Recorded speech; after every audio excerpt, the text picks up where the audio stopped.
Hello and welcome to the Addeo Wedding Marketing Podcast. I'm your host, Nina Addeo, a social media marketing expert specific to the wedding industry. On this show, I discuss tips to help you DIY your social media, as well as getting the confidence and income to outsource it. Thank you for allowing this episode to come through on your Bluetooth, your car radio, wherever it may be you're listening from today. Now, let's take your wedding business to the next level.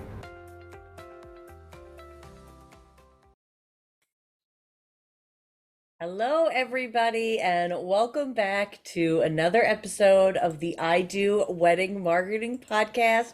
My name is Nina Addeo, and I am coming to you both through our podcast as well as on YouTube. So be sure to subscribe on either platform to hear how slowly integrating this content onto YouTube is going. I will, of course, be keeping you guys posted on this journey on YouTube. I'm not stressing about it. That's the goal, to not stress, because typically I haven't been making video content of the podcast because I would get so wrapped up in, well, I don't know if I can dress up every time I'm ready to talk, or I don't have, I don't want to set up my camera and my tripod. So right now I'm just using my webcam and just going for it. So thank you guys for watching along and following along. So, because part of this is on video, you guys on the podcast won't hear it, but this is how I do. I always show you my mug, and I am having some cranberry ginger ale in a Harry Potter butterbeer mug. I got this from they made a Fantastic Forest Harry Potter experience that was up in Westchester, New York, and I went to it with a long time friend, and it was a blast. So, cheers to that. Now, I'm recording this on December 20th. We are 5 days away from what we consider the peak day of engagement season, right? Christmas. And over the next few weeks and for some months, we're going to see those inquiries trickling in. It can be really overwhelming because there's a lot to think about and focus on this time of year. So I don't want to be overwhelming you or contributing to that by giving all these plans and things you have to do. So instead, I condensed it down to a concise list of 3 things you can do to get your wedding business ready for 2023. So let's do it. The first thing I want you to do is to review your lead sources. Go back and review your 2022 year of leads. If you haven't done this already, I want you to do a year-end analysis of where your leads came from and the percentage that booked. Okay, that second part is just as important because that's going to be really relevant to your sales process and your future marketing process. So, depending on what systems, CRMs, or lead sources you have in place, getting this data could be easy or it could be challenging. Back in the day, one of the venues I worked in house for, we used to have to tally them from paper inquiries. And it's not because this was like decades ago. It wasn't. They just had dated systems, and that's okay. If your systems are dated, it doesn't mean you should skip this process. Like, I don't care if you have to go back into your emails or whatever it is. It's really, really going to be important. And especially seeing how the system didn't work for gathering this information, it may help you decide how you want to change up this information for the future. So for others, though, this may be easy. You may already have this data input on Honeybook or can be pulled from your website, etc. But what's important to look at is which leads are coming from your paid sources, right? I want you to know that. Which ones are coming from the not local ads, maybe Facebook ads you ran, and which are coming organically. Maybe they're coming from referrals. Maybe they're coming from organic social media marketing, Google, etc. So think about all that, make categories for each of them. Now I want you to pair that data with the booking rate. So if your number one lead source was a paid booking site, did a paid listing site like Wedding Wire, The Knot, did any of these leads book? So if they did, fantastic. If they didn't, let's think about it. So I encourage you to ask this because this is how you're going to determine your 2023 advertising budget.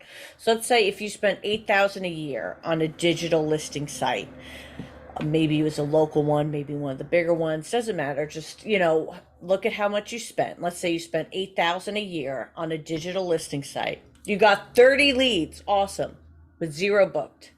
You're not making a return on investment. Even if that was your biggest lead source, it could be that they're not attracting the right leads for you. So now let's say you spent more than that. Let's say you spent 13,000 a year on social media marketing. You got the same amount of leads. Let's just say, for example, 30 leads and 15 book. You're getting more targeted leads and a return on investment right there. Even if you got less leads, even if you got 15 leads rather than 30, and 10 booked or 5 booked or whatever it is, you're getting a better return from that than you are from the other source. So that's what I want you to look for. So see where you want to focus on your investments on in 2023 by looking at that data. It could be most come from word of mouth, which is awesome. So that's what you want to check, and that's how you can decide, I'm going to spend more here, or you may go, wow, I can spend less, and wouldn't that be awesome for you? So once that's done, the next thing I would do to get your wedding business ready for 2023 is to check up on your website. So there's a lot that can go into this. I know my mission in the beginning was not to overwhelm you, but some things you can look into. Have you added new testimonials? Maybe even asking for them, right? At the end of the year is a good time to do that. Do any of your promotional packages include the year on it, or anything on your website? Now booking 2022 weddings. Make sure that's changed. Make sure anything out of date is going to be updated. Do you have any new offers you want to add? Are all your links correct, live, and working? Maybe all that's good, but you want to spend these next few days working on a blog post or two. These are just a few things to consider for the day you devote to your website. So if you don't know what you're looking for or where your website needs work, I would recommend wedding website expert Brian Lawrence. He's really terrific, and he actually offers 2-hour website consult calls for $500. And in that 2-hour session, you'll get everything you need to know and the straightforward information on what you can do to improve your website for 2023.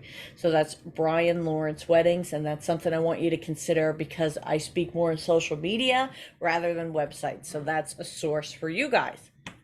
And then the third thing I'd love for you to do to get your wedding business ready for the next year is to identify your goals. So I don't know about you, but I do really well with a specific target. So one of my goals for next year is just have more speaking engagements. So rather than just having that be the goal, have speaking engagements, have more speaking engagements. I set a goal of how many I want to book for 2023.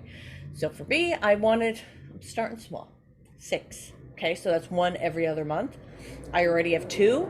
So now my mind's going, okay, I just need 4 more for 2023. And it kind of helps me feel my progress and where I'm going. So let's talk about weddings and wedding professionals. For vendors who mostly book year of, photo booth companies, favors, things like that, you're going to be focusing mostly on 2023. And then for others who book far out, you're going to be focused on maybe the end half of 2023, 2024. Maybe your goal is to fill some last minute bookings and get more of those. So that still could be totally relevant. But what I want you to really think about is how many weddings you want to book for 2023. Is it straightforward, 1 every weekend, 52? Is it 2 every weekend? Is it 104? What are these goals? Are you there yet? How many left to go? I love the idea of seeing it trickle down, or putting it on a graph, or filling it every time you get one. So keep a record of it and track your progress, and do the same for 2024, and when you're ready, 2025. Always kind of just keep those goals just on the forefront, and keep your target clear and in focus, and adjust it when and as you make progress. I love to even reward myself, and I think this would be even better if you have a team to reward when you hit mile markers. Like perhaps after you book your first 10 weddings, the office gets to order breakfast in, or just some sort of fun incentive. I think I may have to do that. Ordering myself lunch, because that's what keeps me going. So I promised I wouldn't overwhelm you with a big list of things to do. So I'm going to keep it at that. I'm going to keep it at those three things. And I want to remind you that there are three ways you can work with me right now. So one is with an Instagram audit. This is where I give you tangible steps to generate more traction from your Instagram profile, give you a grade on your Instagram profile, let you know what's working, what isn't, and so forth. The next step up would be for a full on social media strategy call. It's a 90-minute call where I give you the complete roadmap, how to market your business and what tools I'd use to do it. The only difference is you're in the driver's seat doing the content and the posting and not me. So then, of course, the final way to work together is with the full service social media management. And you can review all of these options over at my website, idoweddingmarketing.com. So if you've already set goals for your business, I'd love to hear about them in the comments of this video on YouTube or via Messenger on Instagram at idoweddingmarketing. And most importantly, thank you for being here, guys. Your time is valuable, and I appreciate you spending it with me. Thank you.